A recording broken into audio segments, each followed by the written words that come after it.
Welcome to the Forum, your way to keep up with state and community leaders, experts, and local business leaders. This is your chance to hear from and talk to people that affect your life right here in Rim Country. You can express your opinions by calling 474-2427. And remember, the comments and opinions of guests and callers are not necessarily the opinions of KMOG. Welcome to Rim Country Forum. Good morning, Rim Country. This is the Colonel Kenny Murphy, and this is the Rim Country Forum. Our call-in number, as always, is 928-474-2427. We have some great sponsors for the show: Owens Law Firm, HS3 Roof King, Pinnacle Propane, the Dana Law Group, Peak Dermatology, Air Methods, and it is 40 degrees outside, sunny skies, another beautiful Rim Country day. Today, our guests, we were going to have Roof King, HS3 Roof King, and they were going to have some guests here, Karen and Josh Logan with Guardian Training and Consulting. Good morning, Josh. Good morning. Good morning, Karen. Good morning.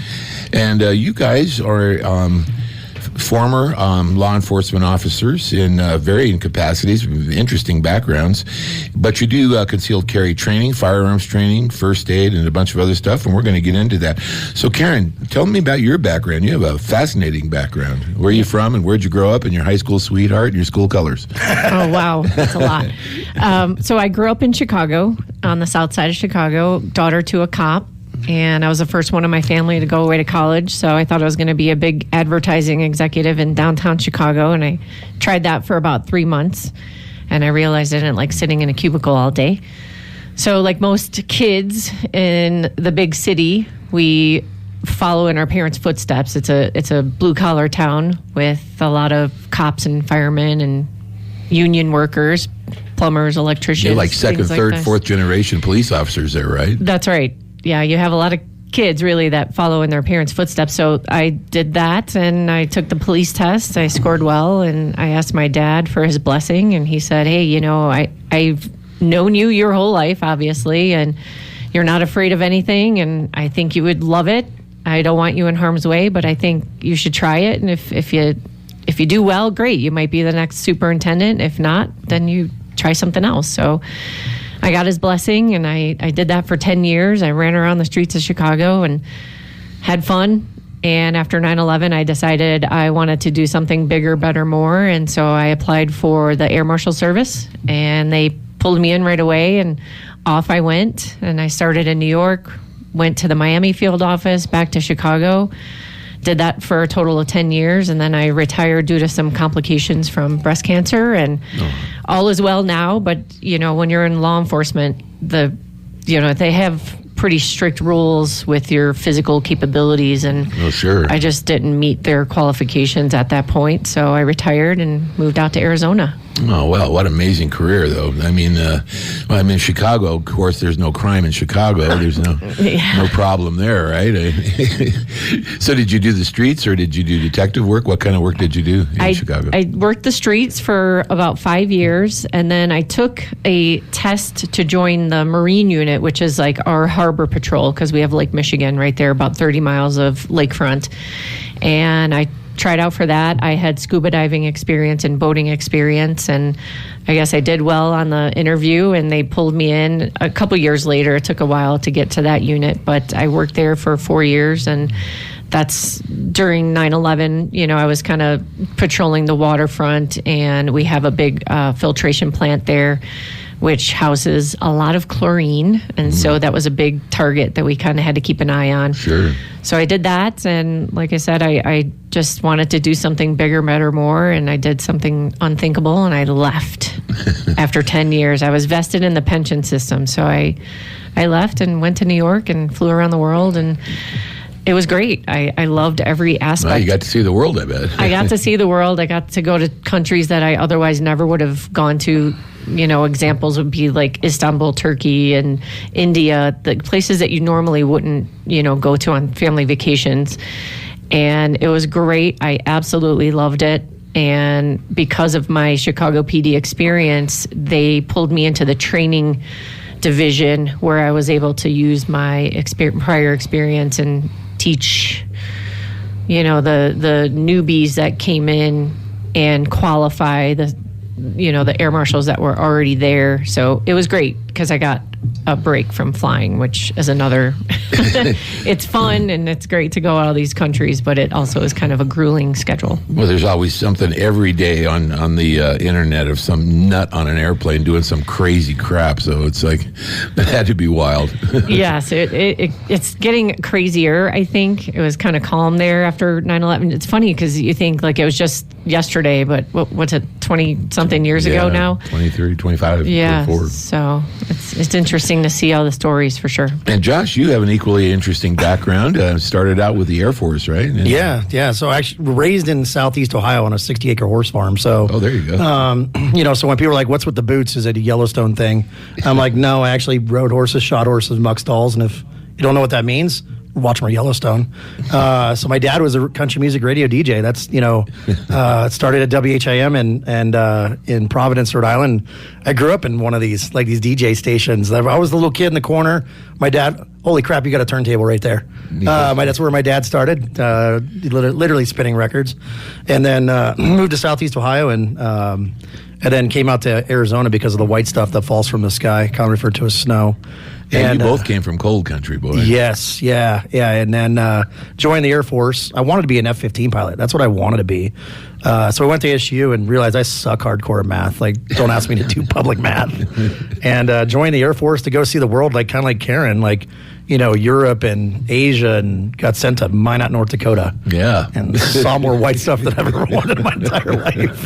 And that was not exotic. It's cold up there, man. Yes, it is. It is frigid. And did nuclear weapons security up there, flew in the back of a helicopter with belt-fed machine guns and 50 cals, and great training, great experiences, and then got out and worked for the local police department. In Minot? In Minot, yeah. Minot PD, Minot Police Department. So, right, at the time of my working, it was about 60 sworn officers, so it was a smaller town. But then I got to watch the evolution of the town with finding oil under Lake Sakakawea. So then they brought all the roughnecks, and we watched the crime just completely spike.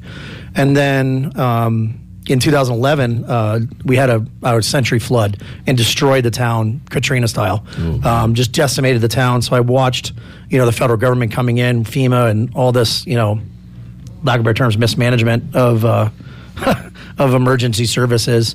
I'll leave it at that. And then I finally I had to get out of here, and I went back home and joined the Chandler Police Department and worked there for almost 10 years. And it was a fun ride. It was a fun ride. So when you came to, you had not lived in Arizona, but you came out and went to ASU for a while? And so I lived in Arizona for maybe 3 years or so, and then joined the Air Force. And then, of course, I picked Luke Air Force Base. I picked Davis Monthan. And they call that a dream sheet or a wish list. And Uncle Sam goes, that's cute. Well, if you want a hot, we're going to send you to Minot.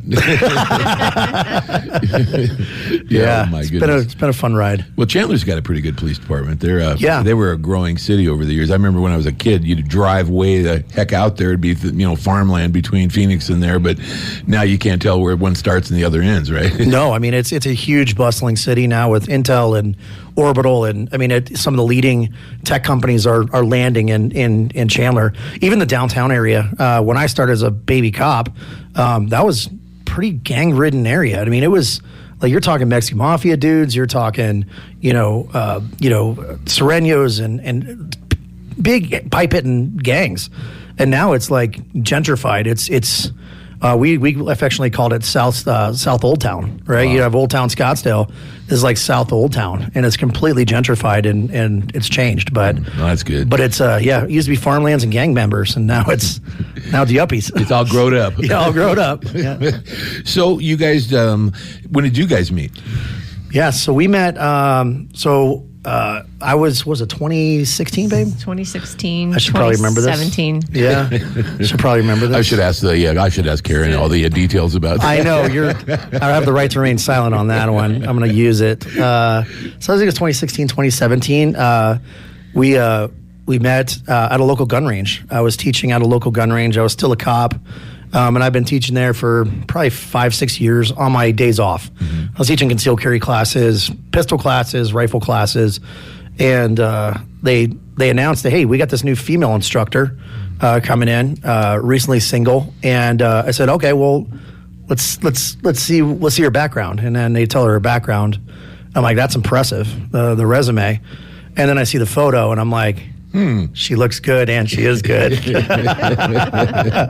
Beauty and brains. Correct. And then we fell in love over a Glock 17 Gen 5. And there you go. Awesome. That she shot better than me. So punched my man card on that end, but I thought, that's insanely hot. I'm going to date it, and eventually married it. So yeah. There you go. Yeah. So you guys at that point in time, you were still working for Chandler, I guess. And, I was. Yep. And had you retired from law enforcement at that time, or? Yes, I was fully retired. I was out here for about 6 months, and I, cried myself to sleep for a little bit before I got, picked myself up and dusted myself off, and I got my real estate license, shameless plug, but I do have my license here in the state of Arizona, down in Fountain Hills, and it was fun. I still do it, but there was something missing, so that's when I got the job at the local gun range, and I started doing women's classes, which was awesome. I finally found something that made sense in retirement. And I wanted to also teach concealed carry classes. And in order to do that, I had to kind of be mentored by the CCW instructors at the local gun range that we worked at. And Josh was one of them. And I loved that he had a handle on case law, and he knew the law very well, and he could explain everything to people who otherwise didn't have that information. So that's kind of how the spark got started, and we, like Josh said, we got to shoot together, and that's how I knew he was the one, because he wasn't intimidated by my shooting skills. He actually latched onto it and was like, hey, this is great. And over coffee and lunch a couple times, we decided that maybe some bourbon yeah, coffee, beer, bourbon, that's our joke. And he, we talked about how we train, and transitioning from law enforcement to civilian training, and not the struggles, but the differences, and how we could come up with a plan to do it officially and not just go to the range with our friends. And so that's how Guardian became a thing. So you guys started Guardian training and consulting? Mm-hmm. Yes, in 2018. So you guys do not just the concealed carry permit classes. What all do you do? So we mostly, the concealed carry class is kind of our flagship class. It's definitely a desirable one for most people, that want the concealed carry permit. They want the training. But then there's the firearms aspect to it, from pistol, rifle, shotgun. We even have a sniper instructor, from a precision rifle instructor. We have a hunting guide instructor. His name is Hunter. Yeah. It's just like perfectly meant to be. That's not Hunter Ryan with HS3 Roof King. No. Hunter McWilliams is his name. He lives in Texas. He's hunted everything from mule deer to bear and everything in between. So we're multifaceted, and we have a whole medical division, from bleeding control, such as stop the bleed, first aid, CPR, all the way up to advanced life support. So our medical division teaches doctors to babysitters, and everybody in between. So we're multifaceted, and then I also do expert witness work as well. So right now I've got one murder case and 2 ag assault cases that I'm working right now, helping people that are either been arrested or previously convicted, and helping them navigate the system. So that's been a recent event as of, I think, about a year and a half ago, babe, I think. Yep. About a year and a half ago. So it's a multifaceted kind of company. We have 12 right now, 12 instructors under our company right now. And we're kind of the face, but there's a lot of people that do a lot of things. And where do you primarily do your training? You go all around the state, around the country? Where? Yeah, so, our home base is Arizona. Mm-hmm. We live in Fountain Hills. We're part of the Fountain Hills Chamber of Commerce. Shameless plug on that. But we train around the state a lot. But then I also am a member, and possibly soon to be a board member of 2 international law enforcement training organizations. So I teach at the 2 largest international law enforcement educator trainers associations in the country. I'm actually going in March. And then I teach at police departments that I have contracts with. So like one of my biggest contracts I have is with Huntsville Police Department in Alabama.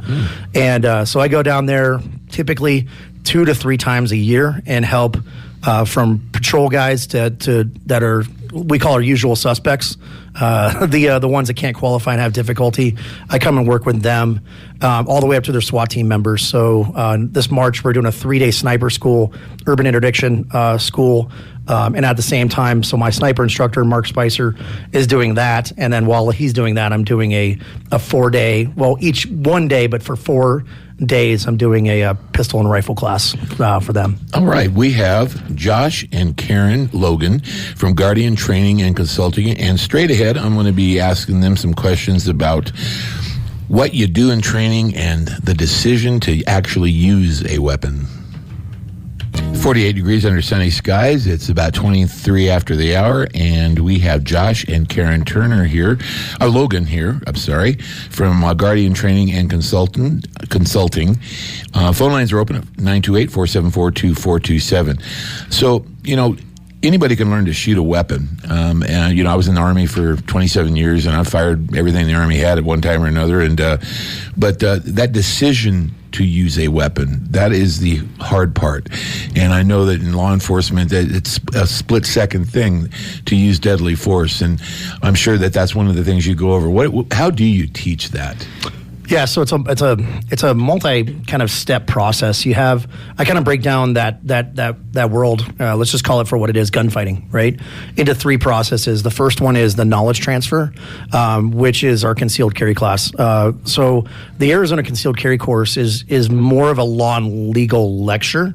And I don't like to use the word lecture because now you're lecturing me. More of like an instructor-led discussion. So that's where you learn the laws of the state of Arizona, where you can and can't carry, who you can and can't shoot, and some scenario-based training on that end. And then if you want to get your Arizona concealed carry permit, we fingerprint you and get you all the necessary paperwork to submit it to the state, and you get your card. And then you get 37 states of reciprocity and a lot of different benefits. The second process is the actual, what you're talking about, the firearms training, how to line the bumpy things up on the top of the slide, commonly referred to as sights, and, learn how to shoot a gun, right? And at a pretty much stationary target inside of a, half of a telephone booth kind of thing. And then the third process is the decision making, where we put you in our simulator, the same simulator that a lot of police departments use. I think it was $55,000 around that. $55,000 simulator, and we put a real Glock in your hand that's been retrofitted that it shoots infrared lasers instead of bullets. And then we put you in home invasions, to ATM robberies, to everything in between, to active shooter incidents. And so then we will put you in as real of a critical incident as we possibly can without doing the real thing. I mean, you and I, we can go out to the parking lot and shoot live rounds at each other. Right. We can do it once. Right? We can do it once. Somebody's going to jail, and we're going to have a really realistic stop the bleed class. And I'm not trying to be flippant about it, but it's making light of the whole situation. How do we simulate the real thing? And then how we quantify true acute stress in that moment is we put a pulse oximeter on you before you go into the scenario. Then when the scenario ends, the scenario goes dark, we put the pulse oximeter on you. And a desirable outcome for us to really create what we call immersion in the reality-based training world is we're doubling your resting heart rate. So if you're at 60 beats per minute just sitting there, 120 to 140 beats per minute is a desirable outcome for us. Then we explain to the student that after the scenario goes dark, we're going to start asking you questions just like we do as police officers. Tell me what happened. Now it's your time to tell us the story. But we explain to people in our use of force simulation class that you do not have the right to have an attorney and do not have the right to remain silent in the class, right? You're going to have to answer any and all questions we ask. And they realize how difficult it is just seconds later that to remember what all the details. Absolutely. And you get it from the Army world, right? You could go on a combat operation, and then literally 20 seconds later, you're going to go, what the heck just happened, right? Because you're talking split-second stuff. It is. Sensory overload that you have in something like that. Right? And it never really goes away. It just you become acclimated to it, right? And so what our job to do at that moment is to acclimate them. So if they don't have the firearms training, like the second process, we see the weirdest grips on pistols. And then they start shooting at the suspect in their simulator, and they're like, I'm not hitting them. I'm like, he's not going down. I'm like, because you're not hitting them, because you're not focused on the sights. You're not focused on that. The other aspect is if they don't have the training in the knowledge of that, right, then they're going to make poor decisions in that real world that could end them up in a bad state of affairs, right? Our job is to protect our clients in 3 ways. Protect them physically, right, to make sure that they go home safe at night. Protect them legally so that they don't end up on the wrong side of the law. And protect them financially. Because I've been sued in my career, and it is a scary, scary process for doing my job. Let's just call it for what it is. I was sued for doing my job, and it tore my whole life apart. And the lady that's sitting right next to me saved my life against my own hand, right? And I just lost a friend, a police officer friend of mine 2 days ago. He killed himself in the locker room. Shot himself in the locker room of the police department. And there's no profession that's under more scrutiny and more second guessing than law enforcement. Oh yeah. When you guys are out there every day, making, like I said earlier, split second decisions, life and death decisions over things, and it's just a tough profession. And I just admire all of the law enforcement that's out there trying to protect us, and they want to go home too, and that's the whole bottom line is you want to be able to go home. And I know the last thing any of you ever want to use is deadly force against somebody. Of course. You see it all these crime shows and TV shows that you do everything you can not to be able to use deadly force, and yet they force your hand, and then you got to eat that the rest of your life. You do. Yeah, and it's split seconds of decisions with a lifetime of living with it. So when we teach, we're teaching from experiential knowledge. Obviously, we have the quote unquote textbook that we have, but then there's the experiential aspect. So it's to arm that person, right? Because it's our constitutional. I truly believe in my heart of hearts and mind of minds, because being an expert witness and also my beliefs and our beliefs is our rights to possess firearms are given to us by God, as delineated by the Constitution, and the Second Amendment is to tell the government that shall not be infringed. That's not my it's not my opinion. It's 2 U.S. Supreme Court cases that back that. I totally firmly believe that. I also think the corollary to that is you have a duty to know what the hell you're doing when you have one. Because with rights come responsibilities. Exactly. Right? And so with rights come responsibilities. And so these folks are like, well, the technology of the weapons today, the founding fathers didn't perceive the assault weapons and the weapons of war. I'm like, then what we need to do is we need to use the same logic on the First Amendment, and we can't have a radio show. Right. Because they didn't have a radio show when the founding fathers. Right. So then you can't have radio shows, you can't have Facebook. Didn't have internet. Can't have internet. And we have to write on parchment. Yeah. And they're like, I'm like, it's the same logic. And I said, we don't have to agree with everybody, but at the end of the day, that's the framework.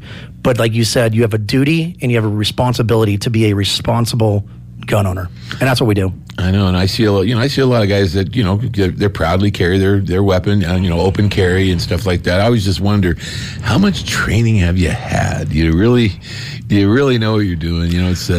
But let's talk about the law then, because we're an open carry state. You can carry a concealed weapon in Arizona, right, without going to a class? Is that true? Correct. Okay, well, let's take this phone call and then we'll get into it. Hello, good morning. Who's this? Here's Don Hubbard. Hey, Don. I have a question on CCWs. Go ahead. Oh, I'm on the air? Yeah. I've had a CCW for about 3.5 years, so I'm getting towards where I have to have it renewed. And I've been told that they're turning a lot of people down, and it's real hard to get it renewed. Is that true? So I haven't heard any of that, Don. It's as simple as, so it's 90 days prior and or 60 days after your expiration.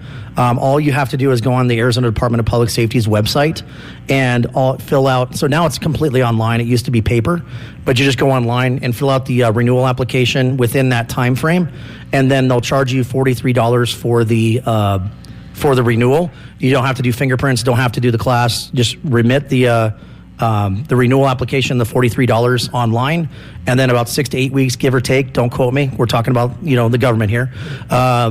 6 to 8 weeks later, they'll mail you a new card. But I haven't heard any information on denials as long as you remit it in that time frame. There's no recertification, no retraining, no additional firing? That's not required. Okay. So in the state of Arizona, we don't require a shooting portion in the state of Arizona. And so we recommend taking the class every other year, because come January 20th, in a couple days, laws can and will change. and that's incumbent upon you to know those laws. But I haven't heard anything in difficulty. But I hope that answered your question, Don. Yes, that's what I wanted to find out. Like I said, someone just told me that because I mentioned I had one, and they said, "Well, it's good luck because you're not going to get it renewed." And I thought, interesting. Well, gee, I don't know why. But no, that makes sense. So they're doing it on the computer. I want one more.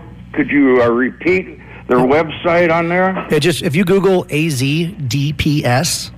That's AZDPS. He's already at his computer. I can hear him clicking. Department of Public Safety. Department of Public Safety, yep. AZDPS. And they will, it should pop up, and I think it's AZDPS.gov, I think. Probably have. Yep. Okay. Well, then thank you very much. I appreciate it. You're most welcome. All Bye. right, great question. Yeah, so I did not realize it was that simple to renew it, and I know over the years. Now, you said 37 states have reciprocity. I know that there's an attempt to make it a federal thing, that there's reciprocity in all the states. So you've got a concealed carry permit, and you in one state. You go into a state that doesn't have one. California, for example. And Illinois, is that another one? Oh, yep. That does not recognize Arizona's, yes. Right. All the states that have a high crime rate and a lot of gun shootings from criminals, but you're not allowed to have one. Exactly. you nailed it. You're right on. That's the government for you. Yeah. So what do they do to you in California if you are carrying your weapon and you go to California? So, I'll give you an example. I'm not savvy to the California Penal Code. I was a cop in Arizona for most of my career, but I'll give you an example. I had to teach an individual that he got court ordered firearms safety training, and he found me. So he was arrested by, I think, the Los Angeles Police Department's Airport Bureau Police, LAX. So he's flying into LAX. He had a gun, properly packaged and everything for airline travel. Mm-hmm. But as he was getting out of and this is his story, as he was getting out of, his car, he pulled his gun out of his bag, and somebody in the rental car parking lot saw that. And at that point, swarm. He gets arrested and becomes a convicted felon. So when he came to me, I asked him, I said, well, first and foremost, before we start this firearm safety training, are you a convicted felon? And he goes, yes. I'm like, awesome. So we're not going to handle firearms, so I don't facilitate you becoming a prohibited possessor of the firearm. So I had to do a lecture of firearm safety, give him a certificate to go back to the judge to then rectify all the issues he had with the court system over in LA. That's a real world example of an individual that became he didn't have a criminal history before that. He is a responsible, quote unquote responsible.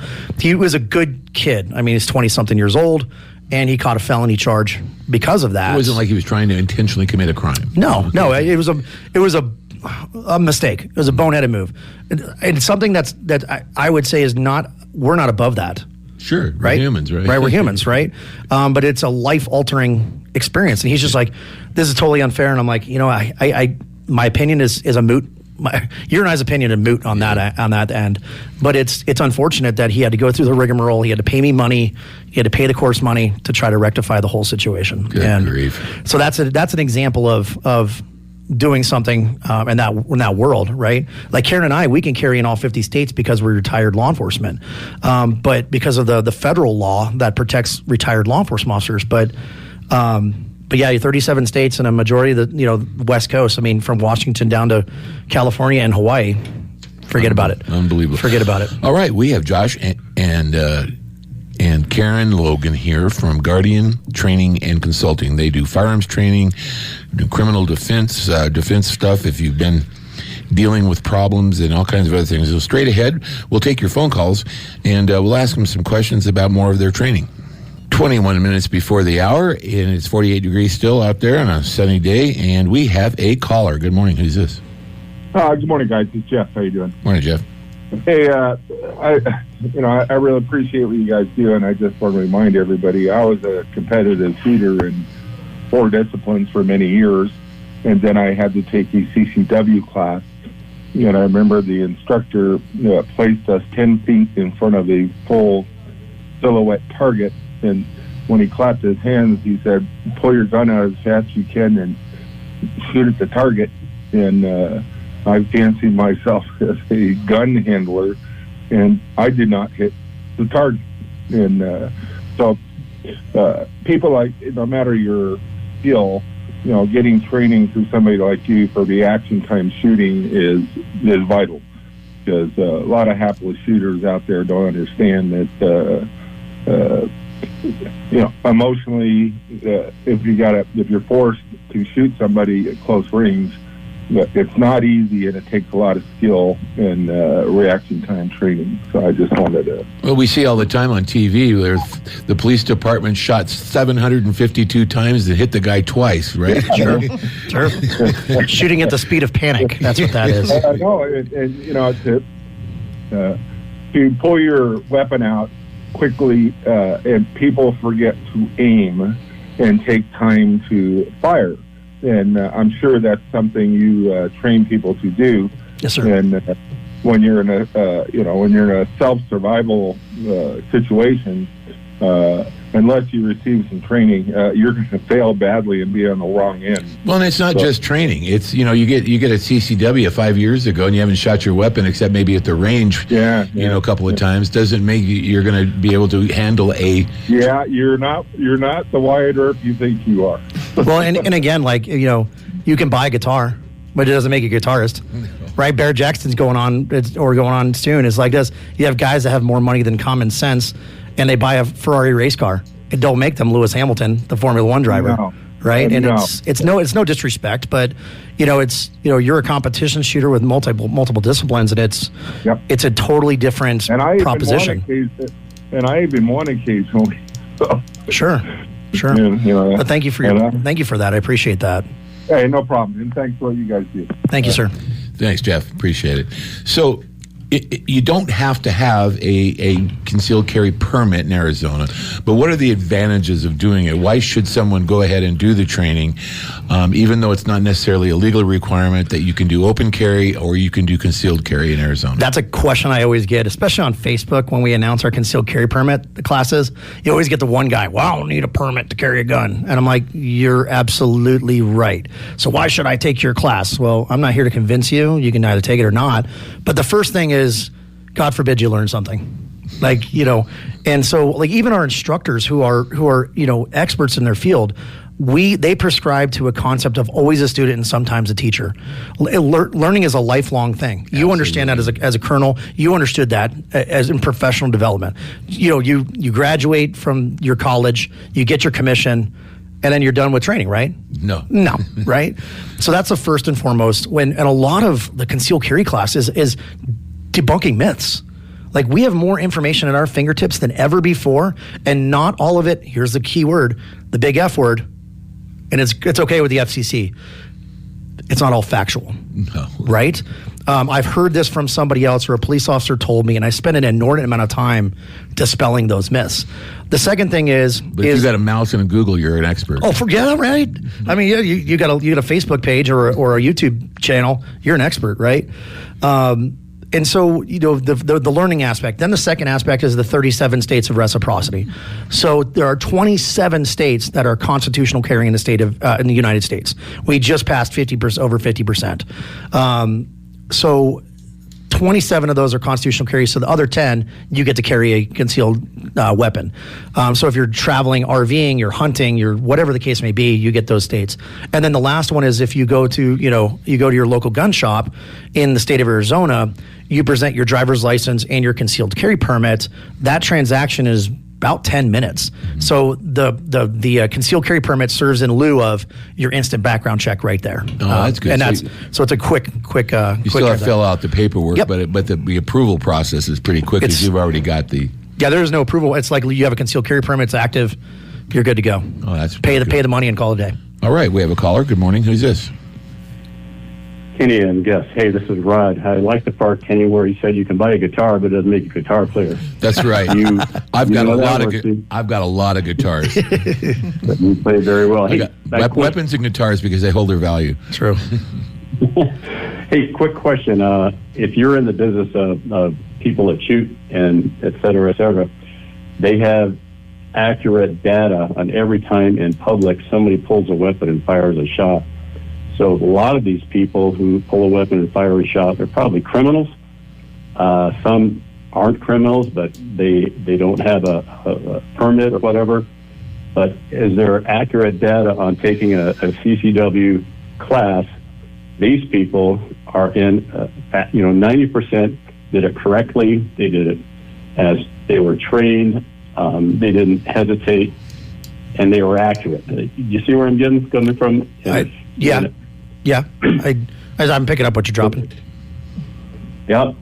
I'm going to listen on the air. Okay, bye-bye. Okay, so I'm trying to figure that one out. What was the question, I guess? Was a question about, is there data about people that have had the CCW that have, done a better job than maybe somebody without one? Is that? I mean, if that's the question, then yeah. I mean, the problem with statistics are the statistics themselves and the sample size, the sample group. Sure, figures lie and liars figure. Right, you nailed it. Kind of the end. I mean, not the end all be all, but the big knowledge base is the FBI. Now take that for what it is. I heard your eyes roll, by the way. That's only as good as what's reported. Exactly, and then different reporting procedures and stuff like that, and state, and in a grand majority of self-defense shootings, right, involving somebody that's legally armed, defending themselves, a large majority of them aren't charged and aren't put through the rigmarole. And then there's the clients like myself that right now I'm working a case in Maricopa County that this kid did everything right. And I'm reading the 400-page police report, looking at the autopsies and all that, and he did everything right, and he's still being charged. And he spent an inordinate amount of money on that to defend himself. And that's why we're part of the United States Concealed Carry Association, because that's the insurance that pays that, right? But a grand majority of them, I can't give you a number. I apologize for that. It's because it would just be, it's as good as, but a majority of people that in the state of Arizona, we have such a robust laws, Title 13, Chapter 4 of our Justification Use of Force. We have such robust laws that are intended to protect you as the person that's defending themselves to defend yourself in court, if that makes sense. Well, with castle rules and with stand your ground rules and things like that, that's a little different from being out in the public, but in some ways. But you do have a right to protect someone else. 100%. But those different from state to state as well, correct? I mean, it's all over the map. So I tell people, treat every state as a different country, right? I mean, Republic of California. So treat every state as a different country. So when I get people in my Arizona concealed carry course, they're like, well, in Texas, I'm like, well, what's the title of this class? And what state are you currently in right now? Yeah, I lived in Texas a long time, and they're pretty liberal with their laws, but you still can be in trouble there, too. Exactly, right? If you don't do things right. And it's incumbent upon you to know those laws. And it even depends. It depends on what city you're in. You could be in the Republic of Austin, exactly. And, right. The People's Republic of Austin. Correct. I mean, you look at Austin versus like Waco. Right. Austin versus Lubbock. Yep. Right? And they're not that terribly far away. Nope. But it's going to be different. Yeah, when I teach a lot in Texas, and I love the Lone Star State, but it's so many different. You go to Dallas versus Fort Worth. Even they're two cities, but I lived in Fort Worth. Quite a significant difference between Dallas and Fort Worth. Very much so. So yeah, absolutely. Yeah, one wants to be a big city, the other one still wants to be a cow town, and I love Fort Worth. I love it. I love it. So knowing the law, that's the important part of it. Knowing the law, getting some things. You might think you know everything, but you're going to, you can read all kinds of stuff out there. But once again, is the information accurate? Does it pertinent to the state or the city that you're in? So understanding those kinds of things and then getting some training from people that really know what they're doing is a real advantage to you. Of course. I mean, because we have a lot of self-proclaimed experts. We have a lot of people, but again, being qualified by the courts as an expert, that's different than me saying I'm an expert and just making it up. And so that's why our whole staff it's multidimensional. I mean, we have an instructor that was the former superintendent of the Chicago Police Department, like chief of 13,000 cops. So when we go talk to chiefs, they go, "You don't know what it's like, Josh." I'm like, "You're right. I work the streets. I was never in a command position. But let me talk to Jody Weiss. He was a chief of 13,000 police officers. Wow. I think he's got a clue, right? Might have a clue. And then you have, and then we have so many different law enforcement officers from public safety and different that. And then we just have John Q. Public, right? We have instructors that never raise their right hand for country or community, and they just conceal carry. So that, but they're good sportsmen, and they've shot, and they've done a lot of. They are all of, and so when people go, "Gosh, Josh, you're Josh and Karen, your instructors are excellent," I'm like, I know. Not trying to be smug about it, but yeah, they're the best at what they do. All right, we have Josh and Karen Logan here from Guardian Training and Consulting, and straight ahead, I'm going to ask Karen about long gun training and shooting. Thanks for joining us on the Rim Country Forum. Just want to let you know that we are going to go long today. After 10 o'clock, we're going to continue the forum and talk about last night's council meeting and what happened there regarding Charlie Seraphin. And I'd like to have you do it. We have Josh and Karen Logan here from Guardian Training and Consulting. And these guys are some experts with long backgrounds in law enforcement that do a lot of training for a lot of things and for a lot of different organizations. So, Karen, I was asking you, do you guys do long gun training as well? Because I know, a lot of people go out and buy an AR-15 and, think, okay, great, I could be Rambo. But there's a lot of things you got to know about when you're shooting a rifle versus a pistol, right? That's right. They're two different beasts. So like I mentioned before, when I was in the Air Marshal Service, I was a firearm instructor within the service there, but we just focused on handguns. However, when I was getting my certificate as a firearm instructor within the Air Marshal Service, we got to shoot long guns. We got to shoot rifles, shotguns, and I had very limited experience with those. However, once I met Josh and we decided to start Guardian, we knew that was going to be a big part of our training as well. Josh was a he was a rifle, what do we call it? Patrol rifle instructor. Patrol rifle instructor within the Chandler PD. And we also took our own advice when we tell people, and this is another thing that we hear all the time, is spouses can't teach each other. The men can't teach their wives, and it's very few and far between where a woman would have to teach her husband. And I took our own advice by taking a AR-15 rifle 101 with another instructor, and that opened my eyes because I had very limited experience with that. And it comes up a lot in our questions. A lot of times people want to know what our experience is with that. So Josh will take those classes, and he also does shotgun training as well. So it is really important, I think, to just take some basic classes and figure out how to take it apart and put it back together. That's the first step. It's a good foundation, and you become familiar. And that was what it did for me. I had to take a couple of classes before I was familiar with it, and then Josh helped me build my own, which is another thing we can do on our consulting side, is we help people get their stuff together. Whether it's, hey, I need a safe, how do I figure out what to buy, what gun is good for this, what gun is good for carry, optics, lights, everything, all the accoutrements to the rifle. Because like an AR-15, the only limitations to accessorizing the AR-15 is your imagination and your bankroll. Yeah, and your imagination gets your bankroll in trouble real quick. You mean optics and laser sights and all kinds of things and magazine sizes. Grown man Barbie dolls. And you can always tell how smart a guy is with an M16 when he says, I got a nice clip. Yep, right? Like ammunition feeding device. Yeah, love it. All right, we have a caller. Good morning. Who's this? Good morning, Colonel. This is Bob. Hey, Bob. I have a question. This discussion really caught my interest. I was raised by a robbery homicide detective, my father. Let me see, in Chicago on the south side. Wow. Oh, that's awesome. Yeah. So, I mean, we were raised over there. My biggest fear was to get crumbs in the 38 because we'd have to clean it. Oh, you date yourself.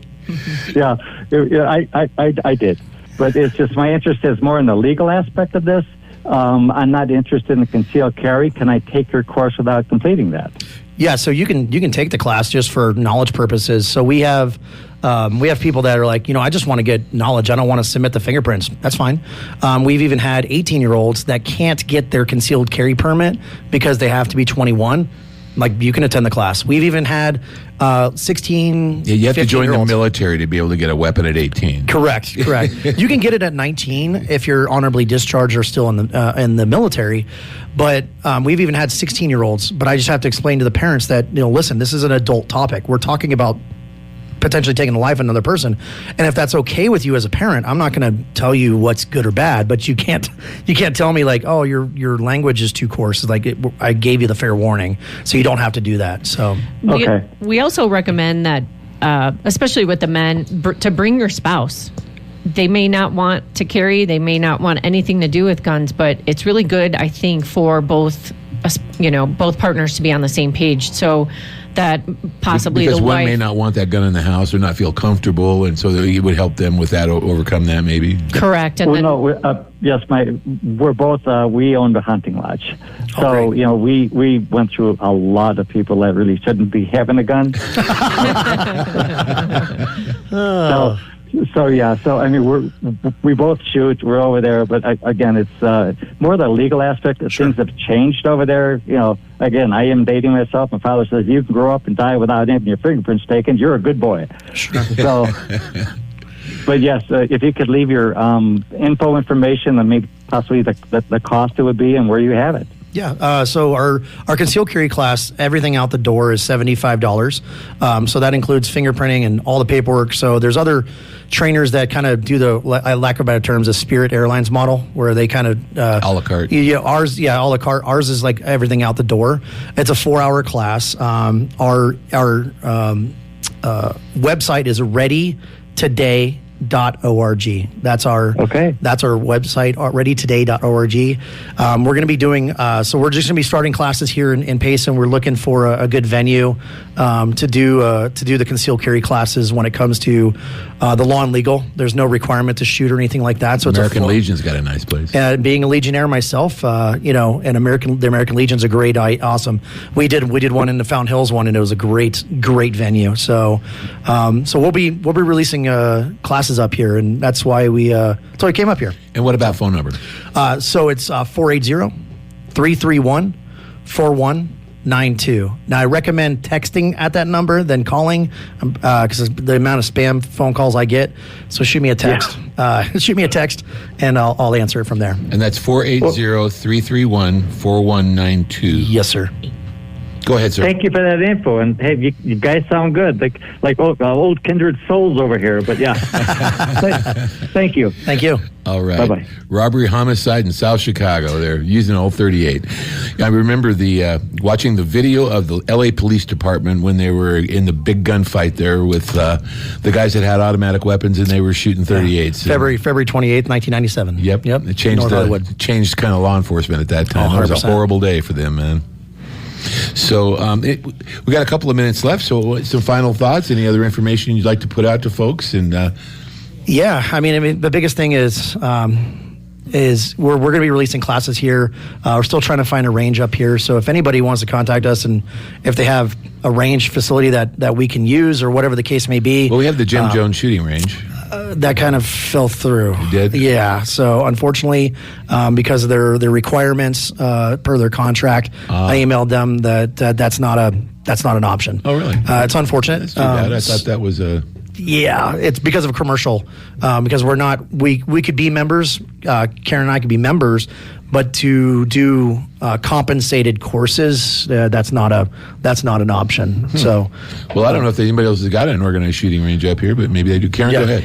One of the things I wanted to mention to everyone that's listening is that we have our simulators completely mobile. So if you have a venue, a business office, a warehouse, anything that we can bring our screen to, we can put a group of you through shoot, don't shoot scenarios, use of force scenarios, and go through the aftermath with anybody. The only time limitation on that is, how many people and how many scenarios we can put you through. So that's always an option. So if there's anyone out there that wants to bring that up here, we can put it in the calendar and make that happen for anyone, whether it's a group, family, or business. Yeah, because I tell people, like, if our regularly scheduled classes don't work, we can do a completely custom class. We did a class for a plumbing office because he's like, I know my techs carry guns, and I want to at least have some level of modicum of understanding of what the responsibilities are of them carrying it. So we literally just did it in their office. Those digital shooting things, in the Army, I was modeling and simulations. That's one of the additional things I trained on in the military and I went to the Naval Postgraduate School for modeling and simulation. Newport, Rhode Island. Yeah, and Alver in California. Sorry. Okay. And the military, using these digital trainers improved the shooting ability of soldiers by using these digital systems because we try to make them as realistic as possible with a kick and with you want it to be as realistic as possible, but it actually really totally improved the shooting ability of soldiers. And I know that the digital things, they've come a long way with the accuracy and the simulation of that and a real firearm. Plus, you can put scenarios in there you can't really do in other ways, with just live fire. You can't have a guy standing out there, one guy's a bad guy. In Russia, you can do that, but you can't do that in America. Right. So those simulators are really cool, but and you say you guys have one, you could bring it up, and you can pretty much place it any place. I just need preferably a 20-foot by 20-foot space that can kind of get projector dark and have electricity, and we're off and running. So it's not an easy thing, but it's we can set it up, and it's and run the class. So awesome. Well, Josh, Karen, what a pleasure to meet you both. Thank you for your years of law enforcement and what you're doing for the citizens now to get them educated on using firearms. Thank you for your service, sir. Oh, thank you. Yeah. I appreciate it. And great. All right. Well, tomorrow on the show, we have U-Turn for Christ with Joe Tucci. I want to thank our sponsors, the Owens Law Firm, HS3 Roof King, Pinnacle Propane, Dana Law Group, Peak Dermatology, and Air Methods. Hey, stay tuned. The forum is going to continue for another half hour, 45 minutes, an hour, depending on your phone calls. We're going to talk about the council meeting last night. So don't go away, and we will continue talking. So stay tuned. Serving all of Rim Country, Gila County's #1 rated full-power commercial radio station, KMOG Payson.